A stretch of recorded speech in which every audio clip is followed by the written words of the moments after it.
시청자 여러분 안녕하세요. 김동수입니다. 중앙일보 오피니언을 소개해드리고요. 논평을 해드리겠습니다.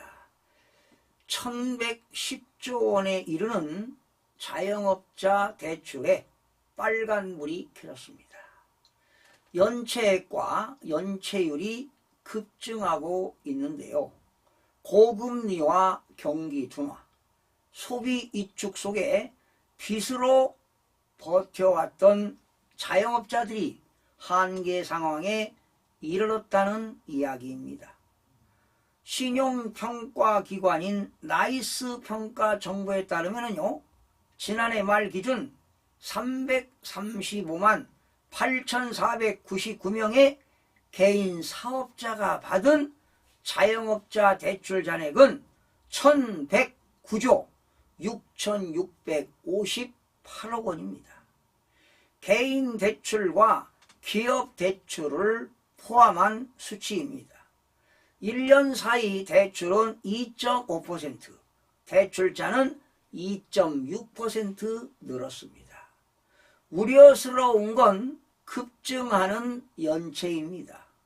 이렇게 연체가 된다는 것은 자영업자들이 장사가 되질 않는다는 겁니다. 또한 중소기업들도 영업이익을 가지고 이자 부담하기도 힘들다는 결과입니다. 3개월 이상 갚지 못한 연체액은 27조 3,833억 원에 이릅니다. 1년 새 49.7%가 늘었습니다. 연체율도 뛰었습니다. 지난해 평균 연체율은 2.47%는 전년보다 0.8%포인트 높아졌습니다. 질도 좋지가 않습니다.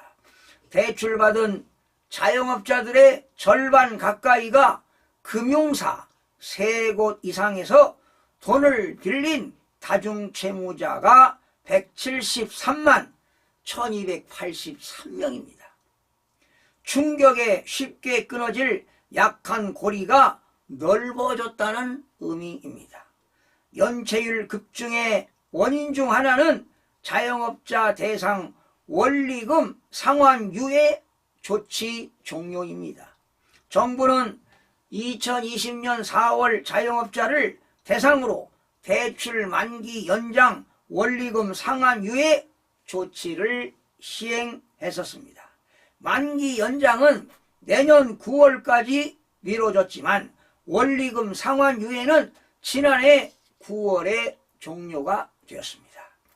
정부가 꽂아준 링거지요. 만기 연장을 아직 막고 있지만 그동안 누적된 대출 부담이 본격적으로 터져나오기 시작한 국면입니다. 자영업자 대출의 폭발력은 더 커질 수 있습니다. 경기 둔화 속에 인건비 상승에다가 소비 위축, 그리고 고금리 아닙니까? 여기에다가 자영업자가 버티기 어려운 상황이 계속 이어지고 있습니다. 아시아 외환위기 당시보다 더 나쁘다는 이야기가 나올 정도입니다. 문 닫는 자영업자가 늘며 지난해 노란우산 폐업 공제금 지급액이 1조 2,600억은 사상 처음 1조 원을 넘었습니다. 이런 상황에서 엄발의 오줌 눕기식 대출 만기 연장 등의 지원으로 자영업자의 연명을 돕는 것은 부실 사업자의 퇴출을 막아 문제를 키울 뿐 근본적인 해결책이 될 수가 없습니다. 전체 취업자의 20%를 차지하는 자영업자의 창업 이후 생존율은 그지 높지 않습니다. 2021년 기준 음식 숙박업의 창업 5년 후 생존율은 23%에 불과했습니다. 자영업 대출의 문제를 해결하기 위해서는 대출자 상황에 맞는 상환 계획 등을 마련하면서도 과포화 상태인 자영업 구조 개편에 속도를 내야 합니다.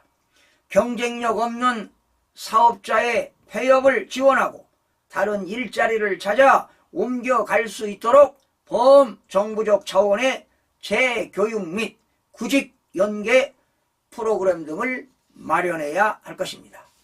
좋은 일자리를 만들기 위한 정부와 기업의 노력도 필요합니다.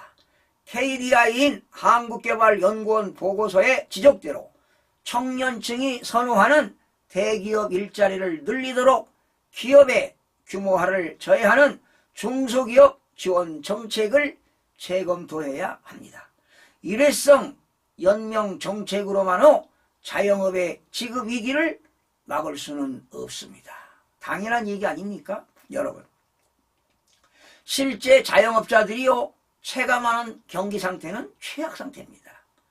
소상공인진흥공단에 따르면 올해 1월 소상공인들의 경기 체감지수가 48.1로 지난 2022년 2월 37.5 이후 2년 만에 가장 낮은 수준을 기록하고 있습니다. 경기가 둔화되면서 소비가 줄어들고 이로 인해 자영업자들이 어려움을 겪고 있는 것입니다.